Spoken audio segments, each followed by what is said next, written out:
Indonesia ada KPU tingkat provinsi, nampaknya KPU tingkat provinsi. Kembali ke Jawa Barat, pemirsa, ini adalah situasi dari KPU Jawa Barat saat pasangan Ahmad Saihu dan juga Ilham Akbar Habibie mendaftarkan ke KPU Jawa Barat yang kemudian sudah dinyatakan lengkap oleh pihak KPU Provinsi Jawa Barat. 2013 untuk menang. Tadi prosesi berjalan lancar, pemirsa. Kemudian dari masing-masing, dari Ahmad Saihu dan juga Ilham Akbar Habibie juga sudah memberikan statement dan juga sambutan dalam acara ini. Demikian saya kira sambutan pengantar. Selanjutnya kami serahkan kepada KPU proses selanjutnya. Sedikit review, pemirsa, dari dua pasangan ini. Ahmad Saihu merupakan Presiden PKS sejak tahun 2020. Meniti karir politik dengan menjadi anggota DPRD Kota Bekasi, kemudian DPRD Provinsi Jawa Barat, anggota DPR RI, hingga pernah menjadi wakil wali kota Bekasi. Sementara untuk Ilham Akbar Habibie merupakan putra dari Presiden ketiga RI, B.J. Habibie, yang merupakan inovator, teknokrat, ilmuwan, sekaligus pengusaha sukses di bidang teknologi yang menempuh pendidikan di Jerman dan juga Amerika Serikat.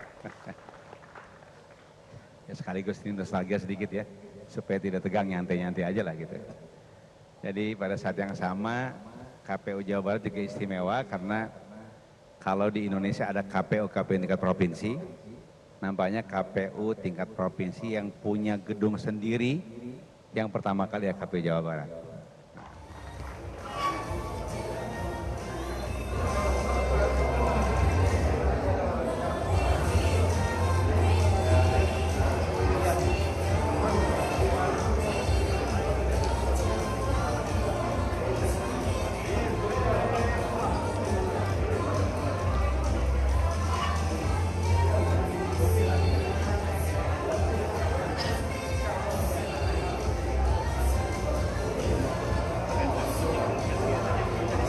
Pemirsa, jika melihat dari persyaratan yang diberlakukan di KPU, meskipun kemarin dari pihak KPU Pusat menyatakan bahwa ada kemungkinan bisa diperpanjang untuk proses pendaftaran jika salah satu daerah ini hanya memiliki satu paslon sampai pukul 23.59 di hari ini, pemirsa.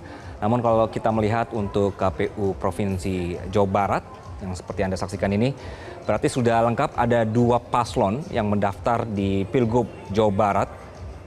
Sebelumnya kemarin, maksud kami hari Selasa, bakal calon gubernur dan wakil gubernur Jawa Barat Deddy Mulyadi dan juga Erwan Setiawan juga sudah mendaftarkan diri ke Komisi Pemilihan Umum Jawa Barat di Bandung untuk berkontestasi pada Pilkada Jawa Barat 2024.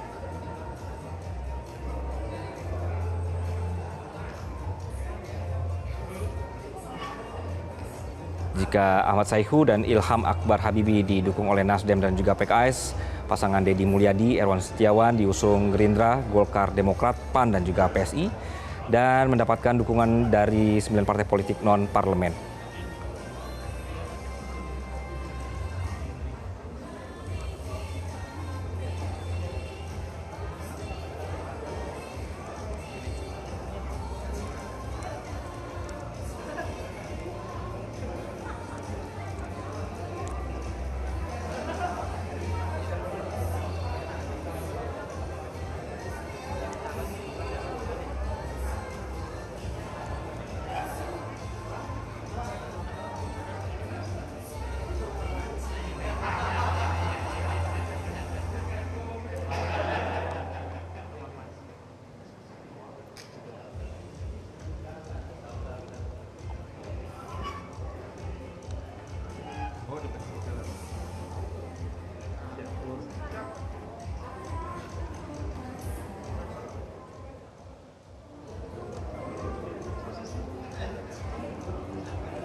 Dan pemirsa, sudah bergabung bersama kami, Direktur Eksekutif Carta Politika Indonesia, ada Mas Yunarto Wijaya. Mas Toto, selamat siang. Selamat siang. Ya, Mas, kita saat ini sedang menyaksikan ini ada prosesi pendaftaran di KPU Jawa Barat, kemudian di Aceh dan juga Bali. bahwa di hari ketiga ini dinamika politik dan juga pendaftaran ini masih seru untuk disaksikan ya begitu ya Mas, karena tarik ulur antara dukungan dan juga nama-nama yang muncul ini kemudian ditunggu-tunggu oleh publik gitu. Mas Toto melihat ini dampak dari atau juga efek dari keputusan MK ini sudah terlihat atau seperti apa Mas? Ya jelas terlihat sangat besar ya, terutama kalau kita lihat kan di daerah-daerah besar terjadi perubahan. Dan ini kabar baik karena paling tidak ini menggagalkan skenario dari kelompok tertentu yang menginginkan lawan kota kosong atau memberikan calon boneka. Dan itu penurunan kualitas demokrasi yang sesungguhnya. Dan ini kan bukan tentang DKI saja, walaupun bahasan-bahasan yang banyak itu ada terkait di DKI. Jabar salah satu contohnya. Saya menarik paling tidak dengan majunya pasangan Saiku dengan Ilham, orang tidak lagi mengkait-kaitkan bahwa Jabar dengan DKI ini saling terkait, sama-sama sudah disetting oleh kekuatan besar gitu. Dan padahal ini adalah simbol dari demokrasi ketika berbicara daerah terbesar, ketika berbicara mantan ibu kota, masih ibu kota bahkan belum keluar kepresnya DKI, untuk menampakkan wajah dari demokrasi dalam pilkada serentak pertama kalinya di Indonesia. Nah, belum lagi berbicara mengenai pilkada kabupaten kota. Kalau kita lihat cerita dari teman-teman yang ada di daerah-daerah kabupaten kota, sudah tidak ada lagi tuh dikotomi yang namanya Kim atau Kim Plus dengan barisan oposisi, dalam hal ini misalnya PDI Perjuangan. Di banyak daerah kabupaten kota itu sudah ngeblend, sudah bercampur, dan pola koalisi nasional ini tidak lagi bisa diduplikasi. Bahkan tidak usah jauh-jauh, tadi kalau disebutkan di Bali, Bali saja sudah ada perbedaan sikap antara beberapa partai Kim Plus yang sudah bergabung dengan pasangan Koster dengan Giri, ada juga yang bergabung dengan Gajah di bawah Gerindra misalnya. Jadi ini yang menurut saya masa injury time ini masih akan banyak kejutan ya. Contoh, Jabar saya meyakini akan ada calon ketiga. Tidak hanya dua calon ini, karena misalnya orang menunggu apakah PKB dengan PDI Perjuangan, ada juga P3 akan meluncurkan calonnya yang mengejutkan. Dan tidak mungkin loh tiba-tiba sosok seperti Anies Baswedan atau Sandiaga Uno tiba-tiba nanti dalam jam ke depan muncul dalam perbincangan yang dimungkinkan untuk maju, terlepas mereka kemungkinan mau atau tidak. Tapi ini putusan MK ini kan memperlihatkan bahwa threshold yang selama ini ada di angka 20-25% itu cenderung memang menjadi faktor penghambat dari tokoh-tokoh yang dianggap baik oleh publik, oleh konstituen, bahkan oleh partai, untuk bisa mendapatkan kesempatan. Dan dengan adanya putusan MK, kita bisa lihat kemudian muncullah tokoh-tokoh yang selama ini dianggap tidak berani, muncullah juga keberanian dari partai-partai untuk memajukan kadernya sendiri, atau yang non-kader tapi memang dianggap memiliki tingkat elektabilitas dan persepsi baik di masyarakat di daerah. Itu sih yang menurut saya sampai nanti jam 12 malam mungkin kita masih akan melihat beberapa kejutan yang akan menunjukkan pilkada kali ini lebih semarak dibandingkan kalau yang digunakan adalah aturan lama dalam undang-undang pilkada terkait dengan threshold 20%. Oke, Mas Toto, berarti kalau untuk Jawa Barat kemungkinan pasangan ketiganya ini belum pasti ke Ono Surono sama Acep Adang ya, belum tentu ya, karena tarik ulurnya masih terlihat kuat sekali. Kan gosipnya ini dua nama ini yang akan muncul sebagai pasangan ketiga. Itu kan logika linier, bahwa kemudian kalau berbicara mengenai partai yang tersisa adalah PDI dengan PKB. PDI kebetulan Ono yang sering kita lihat dalam billboard, sosial media, dan juga adalah ketua DPD ya di PDI Perjuangan. Lalu nama Aceng Hidayat Ruhiyat ini kan memang muncul dari PKB. Tetapi apakah serta-merta bahwa nama itu yang masih muncul? Belum tentu. Karena mereka masih berhitung. Kalau ada tokoh nasional yang bisa membuat kejutan, kenapa tidak? Kenapa tadi makanya saya selipkan P3. P3 walaupun kursinya kecil, tapi memiliki tokoh seperti Sandiaga Uno, yang ketika dimajukan, itu bisa jadi sebuah efek kejut. Dan dengan putusan MK, misalnya bergabung dengan PKB atau cukup dengan PDI Perjuangan, itu sudah mencukupi suaranya untuk bisa memenuhi syarat dan menjadi kejutan tersendiri ketika bicara mengenai Jabar Walaupun Deddy Mulyadi tinggi, tapi kita tahu di survei belum menyentuh angka 50%. Oke.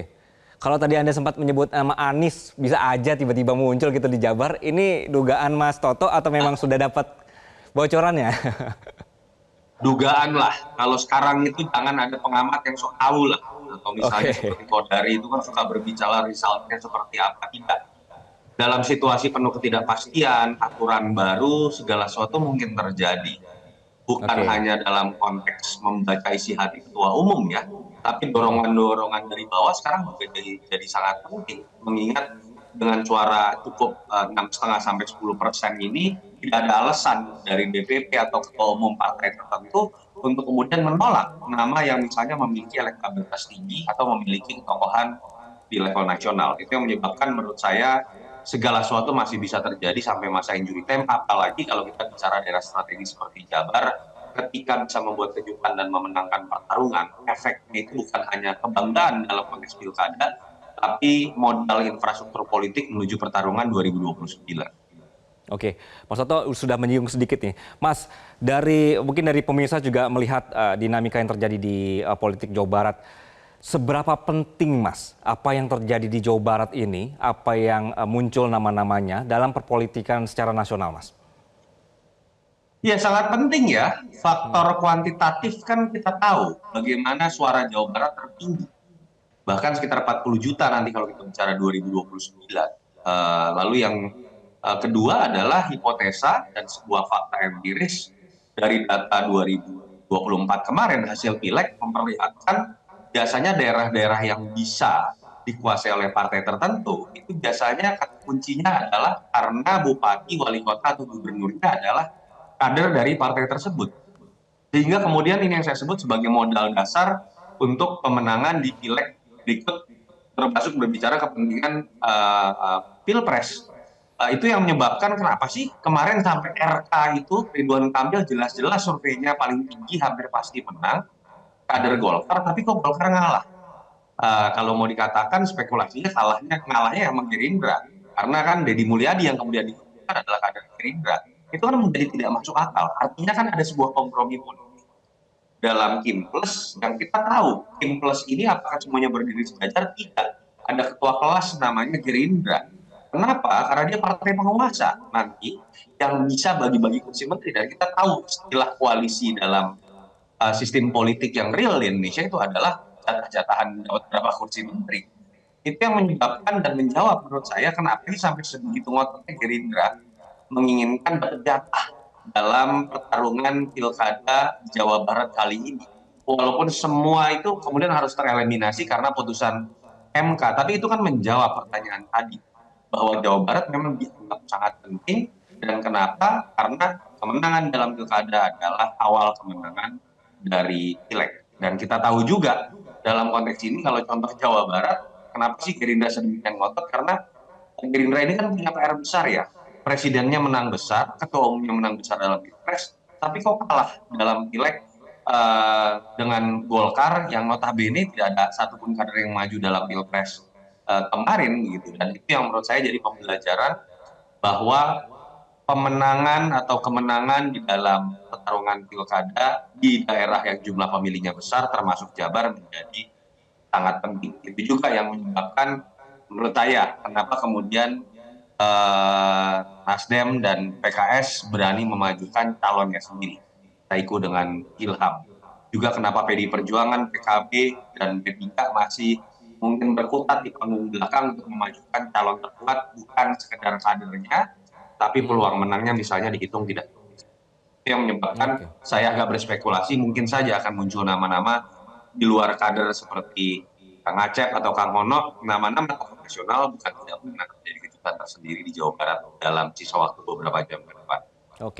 Oke, Mas Toto, melihat dari 3 hari ini aja kita sudah banyak sekali nih kejutan-kejutan yang terjadi begitu ya Mas ya, dinamis sekali. Ketika akhirnya fenomenanya adalah pengusungan nama yang muncul versus kaderisasi versus elektabilitas. Mas melihatnya seperti apa, Mas? Ya, partai kita hampir semuanya pragmatis. Cenderung yang penting menang. Dengan cara bajak kader, bajak orang bahkan tidak harus jadi kader, tapi bernegosiasi dalam kontrak politik, pileg ke depan harus memberikan berapa kursi. Faktanya itu yang terjadi. Saya harus puji dua partai yang cenderung agak keras kepala terkait dengan kaderisasi. Di situ ada PDI Perjuangan dan PKS. Karena memang partai ini besar karena menjadi kader. Harusnya Golkar juga seperti itu sebagai partai lama, tapi saya agak sesalkan ya setelah masuk dalam Kim Plus ini kok malah cenderung kelihatan ngalah.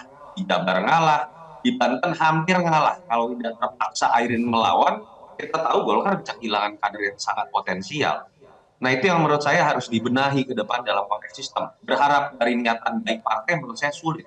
Karena partai juga pasti akan berbicara orientasi jangka pendek terlebih dahulu, yang penting menang. Baru kemudian variabel sekundernya berbicara mengenai kaderisasi. Dan kenapa saya katakan ini PR dalam konteks sistem, sebenarnya bisa kok ketika kita bicara mengenai aturan, supaya kemudian ada keterpaksaan dari partai melakukan fungsi kaderisasi juga ketika memilih sosok yang akan dimajukan. Contoh, kenapa tidak dipaksakan bahwa ada beberapa aturan bahwa yang bisa dimajukan adalah kader, dan yang misalnya diatur dalam aturan turunannya bahwa paling tidak misalnya pernah memegang atau menjadi KTA 2 tahun misalnya, sehingga menyebabkan tidak serta-merta nyomot yang namanya tokoh terkenal, pengusaha yang punya uang, selebriti yang terkenal, yang menyebabkan bahasan ini tidak pernah selesai dalam setiap pilkada atau proses pencalekan. Jadi ini tinggal masalah niatan dan political will ketika kita nanti membuat paket undang-undang politik ke depan, termasuk dalam konteks undang-undang pilkada. Oke. Mas Toto ditahan dulu, nanti pertanyaan saya selanjutnya adalah, jadi dalam kondisi 3 hari ini yang begitu naik turun dan dinamis sekali politik kita, sebenarnya memang apa yang dikejar? Pragmatis seperti yang Mas Toto bilang tadi, atau harus tetap idealis? Nanti kita lanjutkan ya Mas Toto ya, dan pemirsa tetaplah bersama kami dalam Breaking News Metro TV. Jelajahi cara baru mendapatkan informasi. Download Metro TV Extend sekarang.